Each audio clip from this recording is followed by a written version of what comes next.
Yes.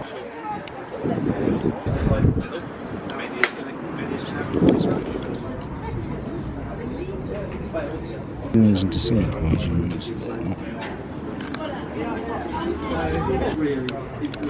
I was looking at them, but it's really, really nice because of the photography shots.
Show appropriate and the ISL bit, so it shows you exactly.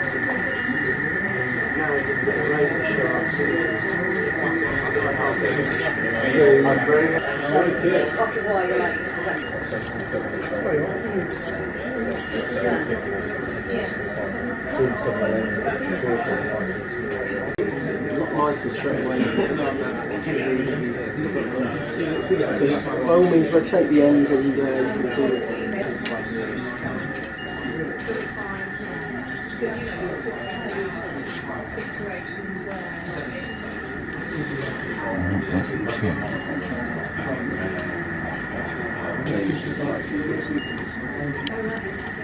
Well, they put the screen moves down like that.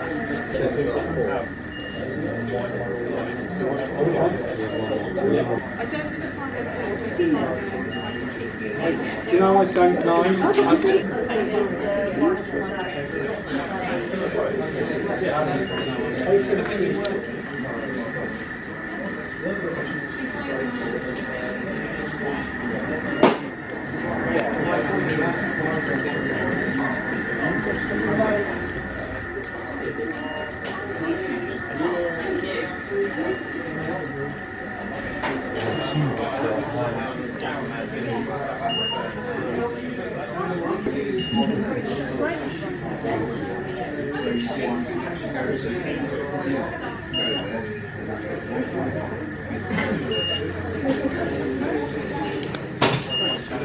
Quite cool little hooligan at the moment.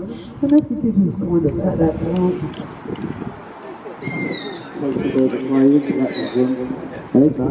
Are actual novices, they're all babies.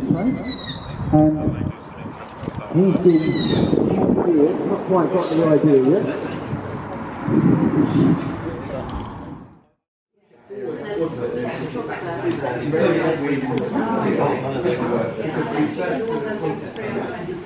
So what I'm going to do, I'm going to go to wide. And the camera won't do anything until you prompt the shutter to work. So what I'm going to do now, I'm just going to depress the shutter. And I'm just keeping my finger on it. And you see the green squares here. On the A9 and the A7 Mark III, we cover nearly, it's around 93% of the sensor has 693 autofocus points.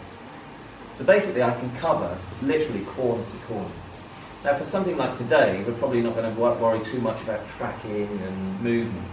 But for wildlife, if you've got a bird coming in from the right here and you're depressing the shutter, the green squares will automatically jump to that subject, even if it's panning across the screen. I'm going to change the shutter on here. You can see, as I change the shutter, I'm getting 1,000th of a second here, and this is on the dial on the back. Okay? So at 1,000th of a shutter speed, and f1.4, so at the front I can move the mode dial, and on here, like I said, you can move the aperture.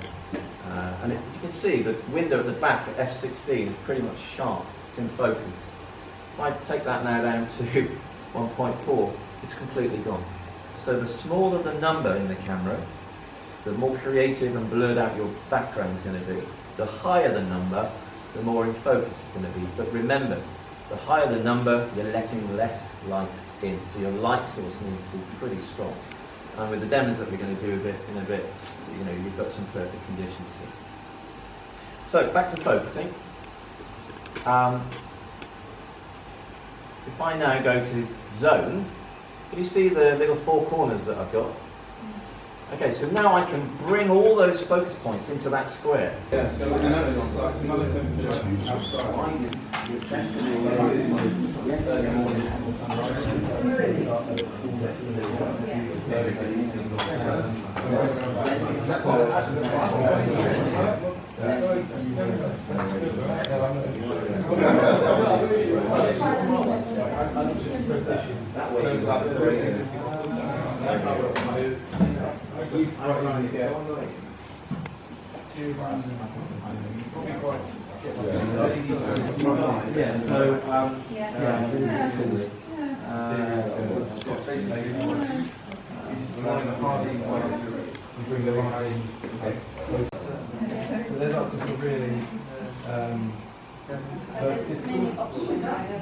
Well, that's it, like there are so many competitors as well, but you can get some that are panels, which are like square one by one. They run on that. They're more like yeah, you don't need as many people. You can just use it with like tracing paper or any really like sheets. And you want to sell them like product shop money. You can bring these down and let you lay the content down. And you go around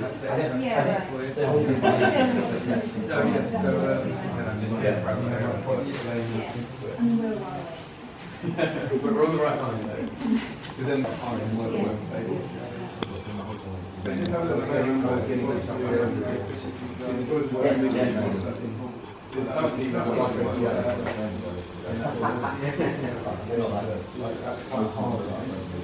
What we're doing there is just change that from the white sound.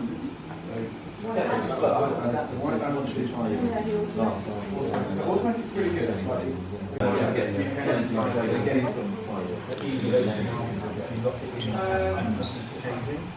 Right now,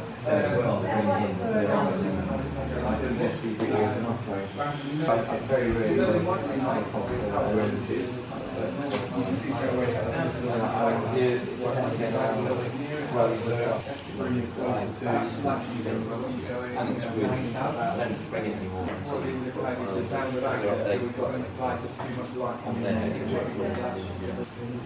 say if we were slashing water, like just a nice soft light. So if we just shuffle rotate round one along. So with this one,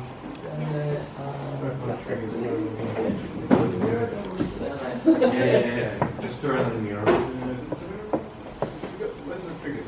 You got brilliant. We'll just give these to the guys that are on the trolley station. So over here, we're basically playing with like a nice.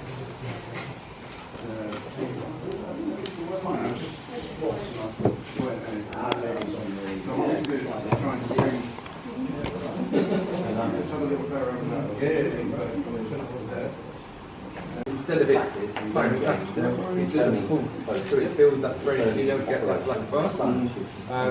A lot of newer lights will have that technology.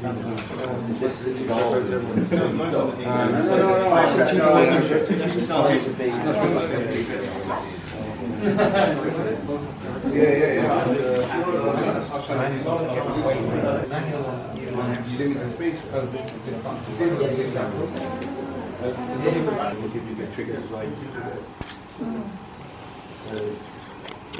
Just keep that now. And then purely putting in the soft box, which is basically throwing light and bouncing it around inside here. It's going to give us very different softer light. So I know it's just the mouse, and I'm looking So it's like crispier shadows in these areas. So it's like a hard, crispy light, which is sort of desirable. I mean, a lot of lights like this is my go-to setup, like that, and I usually keep it if I'm photographing from where you are. Yeah, it depends if I've got an assistant with me and we're moving around, I can handheld. If not, on a tripod, I've got a Manfrotto sort of plain thing. yeah, that's the joy of the, I mean, it's not super, but it's nice to be able to come in and play around.